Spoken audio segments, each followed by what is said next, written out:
पंजाब च कांग्रेस जिमनी चोण दियां 4 चों 3 सीटां जीती। कैप्टन दे चहेते संदीप संधू दाखा तो हारे। जलालाबाद च कांग्रेस ने लगाई सन, फगवाड़ा ते मुकेरियां हारी बीजेपी।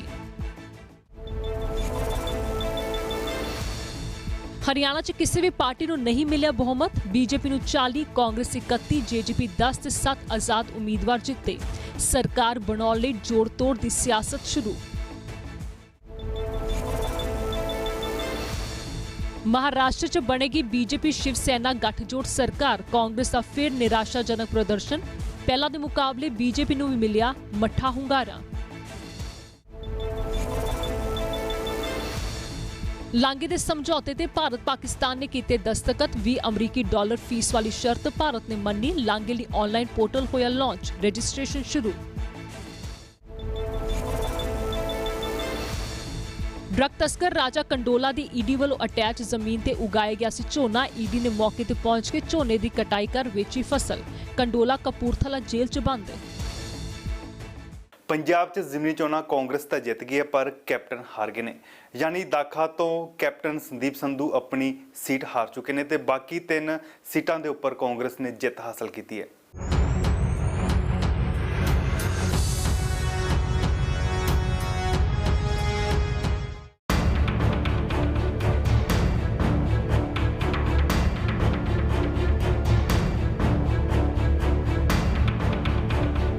पंजाब के 4 हलकों च होईयां जिमनी चोणां के नतीजिਆਂ ने कईयां नूं झटके दिते ने अते कईयां नूं खुशियां।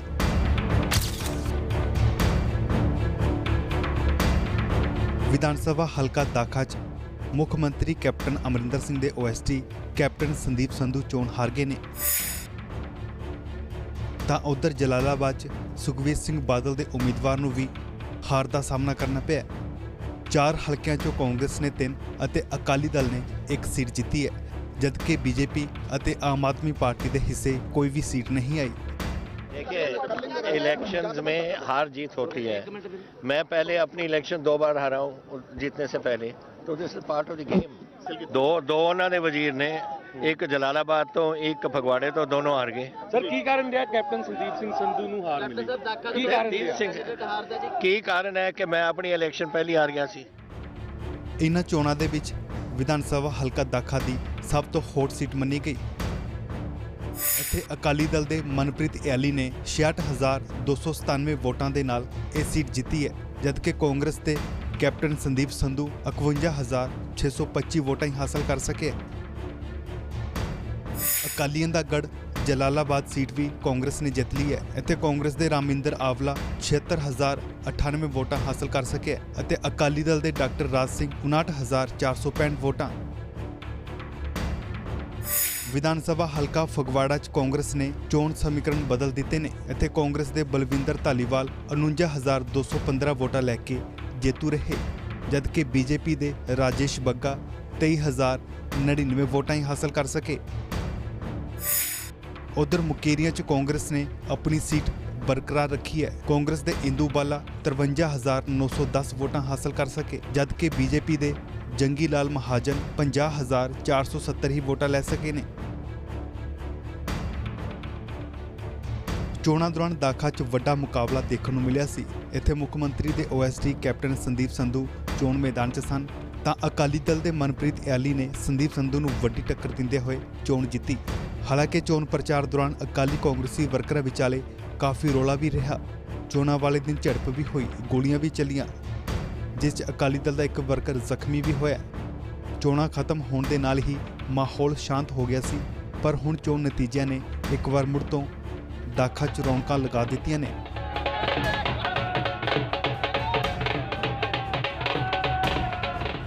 सो इन्होंने रोज़ 15-20 बंदे साढ़े चक्के जाते सी। सारे पंजाब की पुलिस इत्थे लगी हुई सी।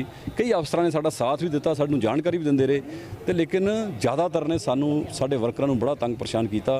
पर फिर भी इत्थे पैसे दी नदियां बहा दित्तियां गईयां, नशियां दी नदियां बहा दित्तियां गईयां, पैसा खिलार दिता गया तो लोगों के वंडिया तक्के नाल किसी नूं 10,000 वोट का, किसी नूं 5,000 वोट का, लेकिन फिर भी लोगों ने ਜੋ ਉਹਨਾਂ ਦਾ ਮਨ ਸੀ, ਜਿੱਥੇ ਉਹਨਾਂ ਦੀ ਜ਼ਮੀਰ ਕਹਿੰਦੀ ਸੀ, ਵੋਟ ਉਹਨਾਂ ਨੇ ਉੱਥੇ ਹੀ ਪਾਈ ਆ।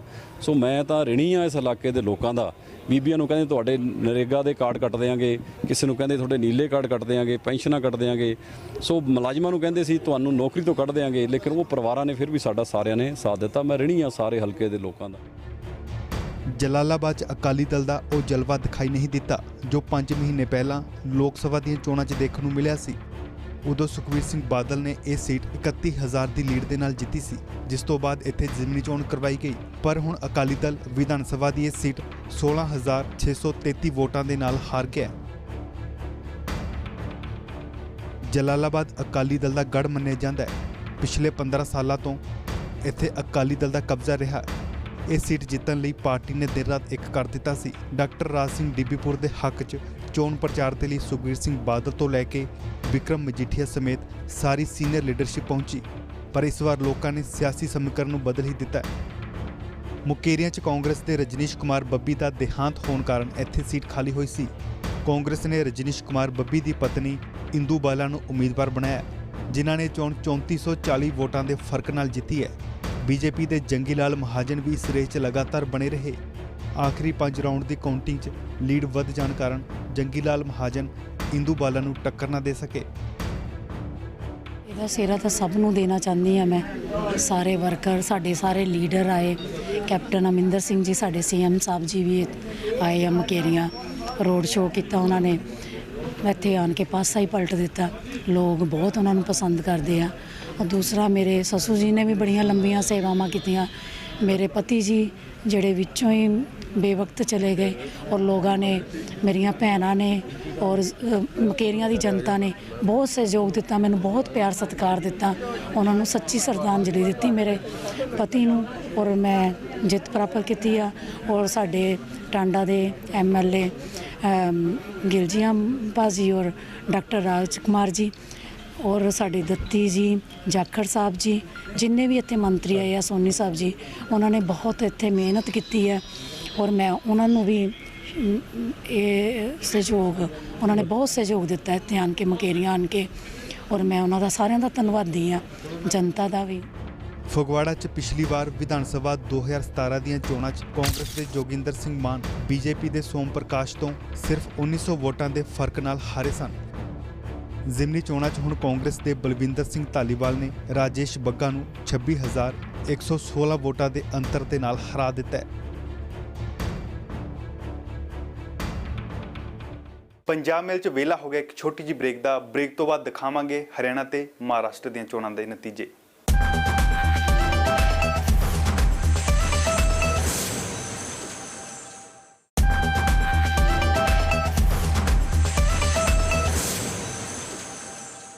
ਹਰਿਆਣਾ ਤੇ ਮਹਾਰਾਸ਼ਟਰ 'ਚ ਵੀ ਵਿਧਾਨ ਸਭਾ ਚੋਣਾਂ ਦੇ ਨਤੀਜਿਆਂ ਦਾ ਐਲਾਨ ਕਰ ਦਿੱਤਾ ਗਿਆ।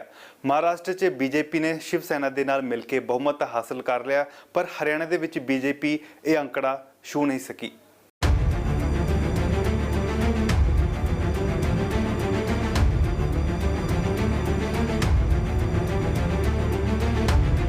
ਹਰਿਆਣਾ ਅਤੇ ਮਹਾਰਾਸ਼ਟਰ ਦੀਆਂ ਵਿਧਾਨ ਸਭਾ ਚੋਣਾਂ ਦੇ ਨਤੀਜੇ ਐਲਾਨ ਦਿੱਤੇ ਗਏ ਨੇ। ਹਰਿਆਣਾ 'ਚ ਕਿਸੇ ਵੀ ਪਾਰਟੀ ਨੂੰ ਬਹੁਮਤ ਨਹੀਂ ਮਿਲ ਸਕਿਆ। ਹਰਿਆਣਾ ਦੇ ਦਿੱਗਜ ਲੀਡਰਾਂ ਨੂੰ ਵੀ ਹਾਰ ਦਾ ਸਾਹਮਣਾ ਕਰਨਾ ਪਿਆ, ਫਿਰ ਉਹ ਚਾਹੇ ਬੀਜੇਪੀ ਦੇ ਹੋਣ ਜਾਂ ਫਿਰ ਕਾਂਗਰਸ ਦੇ।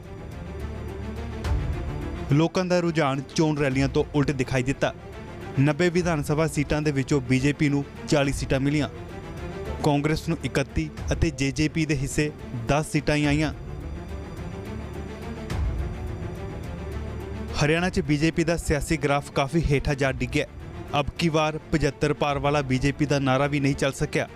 ਮੁੱਖ ਮੰਤਰੀ ਮਨੋਹਰ ਲਾਲ ਖੱਟਰ ਨੇ ਕਰਨਾਲ ਤੋਂ ਚੋਣ ਲੜੀ ਸੀ। ਖੱਟਰ ਨੇ ਕਾਂਗਰਸ ਦੇ ਤਰਲੋਚਨ ਸਿੰਘ ਨੂੰ ਹਰਾਇਆ। ਤਾਂ ਉਧਰ ਸਾਬਕਾ ਮੁੱਖ ਮੰਤਰੀ ਭੁਪਿੰਦਰ ਸਿੰਘ ਹੁੱਡਾ ਗੜੀ ਸਾਂਪਲਾ ਕਲੋਈ ਤੋਂ ਜਿੱਤੇ ਨੇ। ਉਹਨਾਂ ਨੇ ਬੀਜੇਪੀ ਦੇ ਸਤੀਸ਼ ਨਾਂਦਲ ਨੂੰ ਹਰਾਇਆ। INLD ਦੇ ਅਬੇ ਚੌਟਾਲਾ ਐਲਨਾਬਾਦ ਤੋਂ ਚੋਣ ਜਿੱਤੇ ਨੇ। ਉਹਨਾਂ ਦੇ ਮੁਕਾਬਲੇ ਕਾਂਗਰਸ ਦੇ ਪਵਨ ਬੈਨੀਵਾਲ ਸਨ। ਵਿਧਾਨ ਸਭਾ ਹਲਕਾ ਉਚਾਨ ਕਲਾ ਤੋਂ ਜੇਜੇਪੀ ਦੇ ਦੁਸ਼ਯੰਤ ਚੌਟਾਲਾ ਜਿੱਤੇ ਨੇ। ਦੁਸ਼ਯੰਤ ਚੌਟਾਲਾ ਨੇ ਬੀਜੇਪੀ ਦੀ ਪ੍ਰੇਮ ਲਤਾ ਨੂੰ ਕਰਾਰੀ ਟੱਕਰ ਦਿੱਤੀ ਹੈ। ਕੈਥਲ ਤੋਂ ਬੀਜੇਪੀ ਦੇ ਲੀਲਾ ਰਾਮ ਜਿੱਤੇ ਨੇ। ਇੱਥੇ ਕਾਂਗਰਸ ਦੇ ਰਣਦੀਪ ਸੁਰਜੇਵਾਲਾ ਚੋਣ ਮੈਦਾਨ 'ਚ ਸਨ, ਜਿਨ੍ਹਾਂ ਨੂੰ ਕਰਾਰੀ ਹਾਰ ਦਾ ਸਾਹਮਣਾ ਕਰਨਾ ਪਿਆ। ਵਿਧਾਨ ਸਭਾ ਹਲਕਾ ਆਦਮਪੁਰ ਤੋਂ ਕਾਂਗਰਸ ਦੇ ਕੁਲਦੀਪ ਬਿਸ਼ਨੋਈ ਨੇ ਜਿੱਤ ਹਾਸਲ ਕੀਤੀ ਹੈ। ਬਿਸ਼ਨੋਈ ਨੇ ਬੀਜੇਪੀ ਦੇ ਉਮੀਦਵਾਰ ਸੋਨਾਲੀ ਫੋਗਾਟ ਨੂੰ ਹਰਾਇਆ। ਨਾਰਨੌਲ ਤੋਂ ਜੇਜੇਪੀ ਦੇ ਰਾਮ ਕੁਮਾਰ ਗੌਤਮ ਜਿੱਤੇ ਨੇ। ਉਹਨਾਂ ਨੇ ਬੀਜੇਪੀ ਦੇ ਕੈਪਟਨ ਅਭਿਮਨਿਊ ਨੂੰ ਚੋਣਾਂ 'ਚ ਕਰਾਰੀ ਮਾਤ ਦਿੱਤੀ ਹੈ। ਦਾਦਰੀ ਤੋਂ ਆਜ਼ਾਦ ਉਮੀਦਵਾਰ ਸੋਮਵੀਰ ਨੇ ਬੀਜੇਪੀ ਦੀ ਬਬੀਤਾ ਫੋਗਾਟ ਨੂੰ ਵੱਡੇ ਅੰਤਰ ਦੇ ਨਾਲ ਹਰਾਇਆ। ਬਰੋਦਾ 'ਚ ਕਾਂਗਰਸ ਦੇ ਕ੍ਰਿਸ਼ਨ ਹੁੱਡਾ ਨੇ ਜਿੱਤ ਹਾਸਲ ਕੀਤੀ ਹੈ। ਉਹਨਾਂ ਦੇ ਮੁਕਾਬਲੇ ਬੀਜੇਪੀ ਦੇ ਯੋਗੇਸ਼ਵਰ ਦੱਤ ਸਨ। ਕ੍ਰਿਸ਼ਨ ਹੁੱਡਾ ਨੇ ਯੋਗੇਸ਼ਵਰ ਦੱਤ ਨੂੰ ਬਰੋਦਾ 'ਚ ਕਰਾਰੀ ਮਾਤ ਦਿੱਤੀ ਹੈ। ਵਿਧਾਨ ਸਭਾ ਹਲਕਾ ਪਿਹੋਵਾ 'ਚ ਬੀਜੇਪੀ ਦੇ ਸੰਦੀਪ ਸਿੰਘ ਚੋਣ ਜਿੱਤੇ ਨੇ। ਉਹਨਾਂ ਦੇ ਮੁਕਾਬਲੇ ਕਾਂਗਰਸ ਦੇ ਮਨਦੀਪ ਚੱਠਾ ਚੋਣ ਮੈਦਾਨ 'ਚ ਸਨ, ਜਿਨ੍ਹਾਂ ਨੂੰ ਕਰਾਰੀ ਹਾਰ ਦਾ ਸਾਹਮਣਾ ਕਰਨਾ ਪਿਆ। ਉਧਰ ਮਹਾਰਾਸ਼ਟਰ ਵਿਧਾਨ ਸਭਾ ਚੋਣਾਂ 'ਚ ਬੀਜੇਪੀ ਸ਼ਿਵ ਸੈਨਾ ਗਠਜੋੜ ਨੇ ਵੱਡੀ ਜਿੱਤ ਹਾਸਲ ਕੀਤੀ ਹੈ। ਵਿਧਾਨ ਸਭਾ ਦੀਆਂ 288 ਸੀਟਾਂ 'ਚੋਂ ਬੀਜੇਪੀ ਨੇ 103 ਸੀਟਾਂ ਅਤੇ ਸ਼ਿਵ ਸੈਨਾ ਨੇ 56 ਸੀਟਾਂ ਤੇ ਜਿੱਤ ਹਾਸਲ ਕੀਤੀ ਹੈ। ਬਹੁਮਤ ਦੇ ਲਈ 145 ਸੀਟਾਂ ਜਿੱਤਣੀਆਂ ਜ਼ਰੂਰੀ ਸਨ ਤੇ ਗਠਜੋੜ ਨੇ 159 ਸੀਟਾਂ ਹਾਸਲ ਕਰ ਲਈਆਂ ਨੇ। ਉਧਰ ਕਾਂਗਰਸ ਨੇ 46 ਅਤੇ ਐਨਸੀਪੀ ਨੇ 54 ਸੀਟਾਂ ਹਾਸਲ ਕੀਤੀਆਂ ਨੇ। ਕਾਂਗਰਸ ਨੇ ਮਹਾਰਾਸ਼ਟਰ 'ਚ ਸਿਰਫ 147 ਸੀਟਾਂ ਤੇ ਹੀ ਚੋਣ लड़ी है। बहुत बहुत आभार व्यक्त करना चाहता हूं कि इन सभी ने इस चुनाव में बहुत सहकार्य किया और उसके कारण एक बड़ा ही अच्छा मैंडेट हमको यहां पर मिला है। कुल मिलाकर अगर हम देखें तो भारतीय जनता पार्टी को 105 के करीब सीटें अभी दिखाई पड़ रही है, कुछ आगे पीछे होगी। और सबसे बड़े दल के रूप में महाराष्ट्र में फिर एक बार भारतीय जनता पार्टी चुनकर आई है। हमारे साथ में हमारे गठबंधन के लोग, शिवसेना, ये सारे हम सभी को अच्छी सीटें मिली है। ये बात सही है कि पिछले बार से कुछ सीटें हमको कम मिली है, लेकिन अगर हम देखें तो पिछले समय महाराष्ट्र में भारतीय जनता पार्टी 260 सीटें लड़ी थी और हमारी 122 सीटें आई थी। इस बार हम 150 सीटें लड़े और हमारे साथी 14 सीटें लड़े हैं और हमारी 105 सीटें आई है। इसका मतलब ये है कि पिछले समय हमारा स्ट्राइक रेट ये 47% था, 47%। अब हमारा स्ट्राइक रेट ये 70% है, 70% है।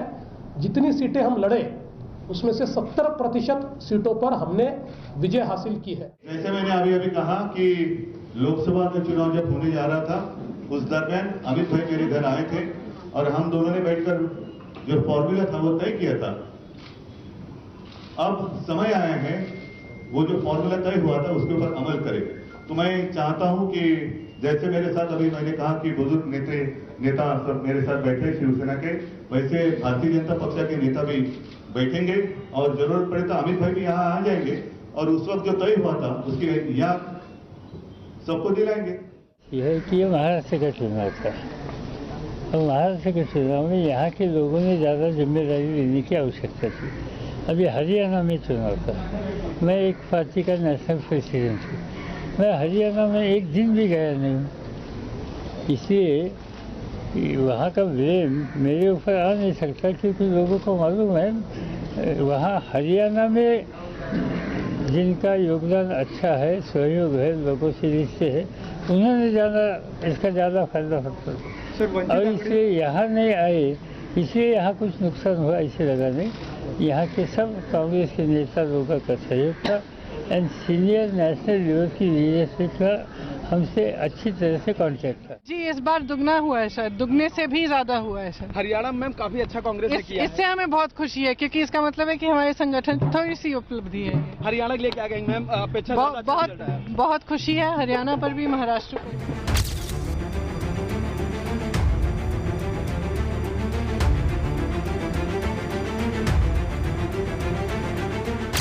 ਮਹਾਰਾਸ਼ਟਰ ਦੀ ਸਭ ਤੋਂ ਹੌਟ ਸੀਟ ਨਾਗਪੁਰ ਦੱਖਣ ਪੱਛਮੀ ਰਹੀ, ਜਿੱਥੇ ਮੁੱਖ ਮੰਤਰੀ ਦੇਵੇਂਦਰ ਫੜਨਵੀਸ ਚੋਣ ਮੈਦਾਨ 'ਚ ਸਨ। ਦੇਵੇਂਦਰ ਨੇ ਕਾਂਗਰਸ ਦੇ ਆਸ਼ੀਸ਼ ਦੇਸ਼ਮੁਖ ਨੂੰ ਹਰਾਇਆ। ਵਿਧਾਨ ਸਭਾ ਹਲਕਾ ਪਰਲੀ, ਜਿੱਥੇ ਕਾਂਗਰਸ ਦੇ ਧਨਜੇ ਮੁੰਡੇ ਨੇ ਵੱਡੀ ਜਿੱਤ ਹਾਸਲ ਕੀਤੀ ਹੈ ਤੇ ਬੀਜੇਪੀ ਦੇ ਪੰਕਜਾ ਮੁੰਡੇ ਨੂੰ ਹਰਾਇਆ। ਵਿਧਾਨ ਸਭਾ ਹਲਕਾ ਵਰਲੀ ਤੋਂ ਸ਼ਿਵ ਸੈਨਾ ਦੇ ਅਦਿੱਤਿਆ ਠਾਕਰੇ ਨੇ ਵੱਡੀ ਜਿੱਤ ਹਾਸਲ ਕੀਤੀ। ਅਦਿੱਤਿਆ ਨੇ ਐਨਸੀਪੀ ਦੇ ਸੁਰੇਸ਼ ਮਾਨੇ ਨੂੰ ਹਰਾਇਆ। ਬਾਰਾਮਤੀ ਵਿਧਾਨ ਸਭਾ ਹਲਕੇ 'ਚ ਅਜੀਤ ਪਵਾਰ, ਜੋ ਕਿ ਐਨਸੀਪੀ ਦੀ ਟਿਕਟ ਤੋਂ ਚੋਣ ਲੜੇ ਸਨ, ਉਹਨਾਂ ਨੇ ਗੋਪੀ ਚੰਦ ਪਡਾਲਕਰ ਨੂੰ ਹਰਾਇਆ। ਇਸੇ ਤਰ੍ਹਾਂ ਕਰਾੜ ਦੱਖਣੀ, ਜਿੱਥੇ ਪ੍ਰਿਥਵੀਰਾਜ ਚੌਹਾਨ ਕਾਂਗਰਸ ਦੀ ਟਿਕਟ ਤੋਂ ਚੋਣ ਲੜੇ ਸਨ, ਉਹਨਾਂ ਨੇ ਵੱਡੀ ਜਿੱਤ ਹਾਸਲ ਕੀਤੀ। ਪ੍ਰਿਥਵੀ ਰਾਜ ਦੇ ਮੁਕਾਬਲੇ ਬੀਜੇਪੀ ਨੇ ਸੁਰੇਸ਼ ਬੌਂਸਲੇ ਨੂੰ ਚੋਣ ਮੈਦਾਨ 'ਚ ਉਤਾਰਿਆ ਸੀ। ਪੰਜਾਬ ਮੇਲ 'ਚ ਵੇਲਾ ਹੋ ਗਿਆ ਇੱਕ ਹੋਰ ਛੋਟੀ ਜਿਹੀ ਬ੍ਰੇਕ ਦਾ। ਮਿਲਦੇ ਹਾਂ ਬ੍ਰੇਕ ਤੋਂ ਬਾਅਦ।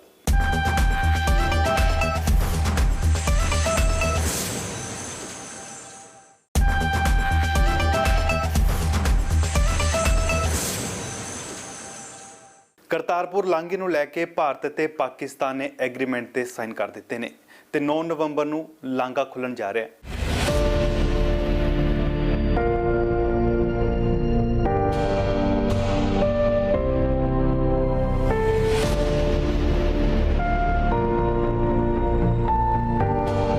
ਕਰਤਾਰਪੁਰ ਸਾਹਿਬ ਲਾਂਘੇ ਸੰਬੰਧੀ ਕਰਾਰ ਤੇ ਹੋਈ ਦਸਤਖਤ।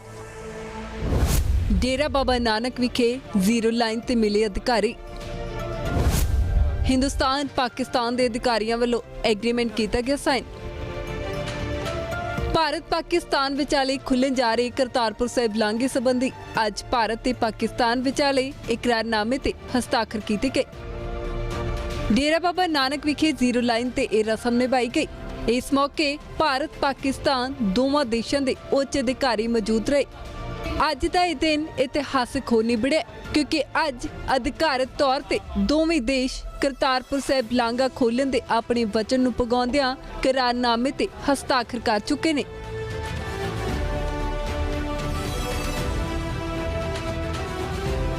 Today we have signed the agreement between India and Pakistan on the modalities of operationalization of the Kartarpur Sahib corridor at 0 point international boundary, Dera Baba Nanak.